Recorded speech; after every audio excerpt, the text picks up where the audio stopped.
بسم اللہ الرحمن الرحیم۔ شروع کرتا ہوں اللہ تعالیٰ کے نام سے جو بڑا مہربان نہایت رحم والا ہے۔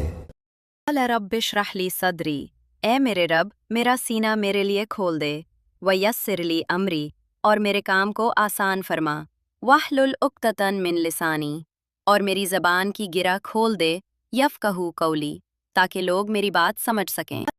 السلام علیکم دوستو، آج کی ویڈیو میں ہم قرآن پاک کے تیسرے پارے کا آسان اور مختصر خلاصہ پیش کر رہے ہیں تاکہ رمضان المبارک میں ہر مسلمان قرآن کے پیغام کو بہتر انداز میں سمجھ سکے اور اپنی زندگی میں عمل کر سکے۔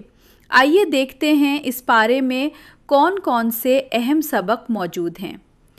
تیسرے پارے میں کئی اہم موضوعات بیان کیے گئے ہیں جو ہمارے ایمان اور عمل کے لیے رہنمائی فراہم کرتے ہیں۔ اس میں آیت الکرسی کے ذریعے اللہ کی قدرت، عظمت اور علم کا جامع بیان شامل ہے۔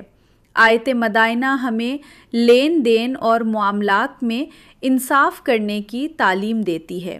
حضرت ابراہیم علیہ السلام کا توحید پر ایمان افروز واقعہ اور حضرت عزیر علیہ السلام کے دوبارہ زندہ کیے جانے کا واقعہ بھی ہمیں صبر اور اللہ کی قدرت پر یقین رکھنے کا سبق دیتے ہیں۔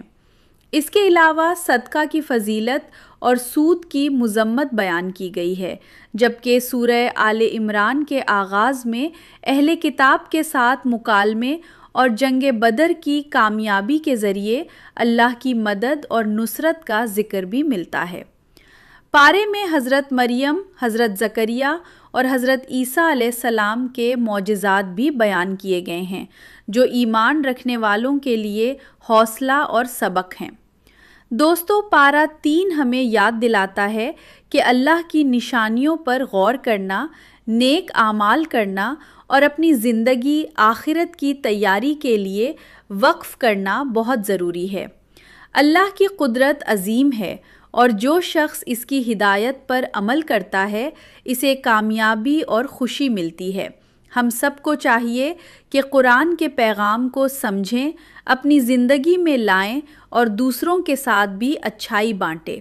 اگر آپ کو یہ ویڈیو پسند آئی ہو تو لائک کریں، شیئر کریں اور سبسکرائب کرنا نہ بھولیں۔ اللہ آپ سب کا حافظ ہو۔